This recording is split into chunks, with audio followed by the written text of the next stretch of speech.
IPL 2025-এর mega auction আসছে, আর Kolkata night Riders কীভাবে তাদের বোলিং লাইন আপ সাজাতে পারে সেটা নিয়ে আজকে আলোচনা করব।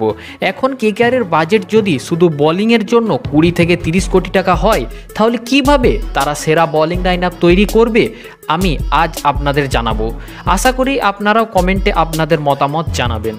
প্রথমে কেকেআরের কাছে আছে সুনীল নারিন, বরুণ চক্রবর্তী, হর্ষিত রানা এবং আন্দ্রে রাসেল।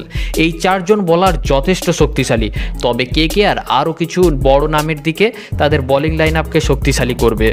আমরা জানি কেকেআর প্রতিবারই তাদের বোলিং লাইন আপকে খুবই শক্তিশালী রাখে এবং এই বছরেও তারা সেইভাবেই পরিকল্পনা করবে।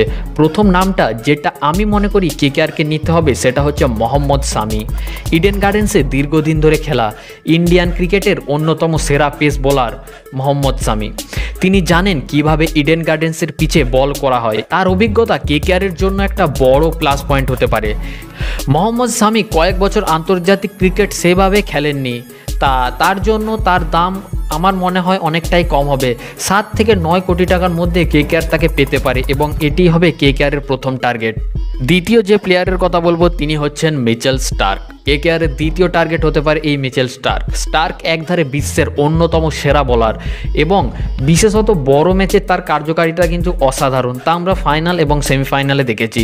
তবে তার দাম বেশিরভাগ সময়ই উচ্চ থাকে এবং এই বছর স্টার্ক হয়তো 10 থেকে 12 কোটি টাকার মধ্যে চলে আসবে। তাই দ্বিতীয় ফাস্ট বোলার হিসাবে কেকেআর তাকেও টার্গেট করবে। এবং 3 নম্বরে থাকবে ট্রেন্ট বোল্ট। কেকেআরের আরেকটি গুরুত্বপূর্ণ টার্গেট হবে ট্রেন্ট বোল্ট আইপিএলে খুবই সাফল্য পেয়েছে এবং গত কয়েক বছর তাকে চূড়ান্ত বিক্রয় মূল্যে কেনা হয়েছে। তবে তার বয়স এবং আন্তর্জাতিক ক্রিকেটে খুব একটা বেশি না খেলার কারণে তার হয়তো দাম এবারে কিছুটা কম হবে।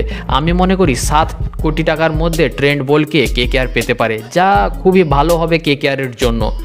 4 নম্বরে থাকবে বৈভব আরোরা।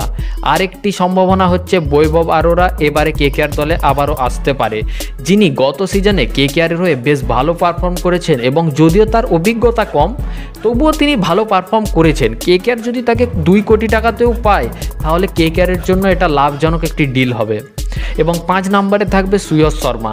যদি কেকেআর 3টে স্পিনার নিয়ে খেলার সিদ্ধান্ত নেয় তাহলে সুয়স শর্মা একটা ভালো অপশন হতে পারে। গত সিজনে তার পারফরম্যান্স ভালো ছিল, যদিও তিনি বেশি ম্যাচ খেলেননি। বরুণ চক্রবর্তীর ব্যাকআপ হিসাবেও কিন্তু তিনি ভালো পারফর্ম করতে পারেন।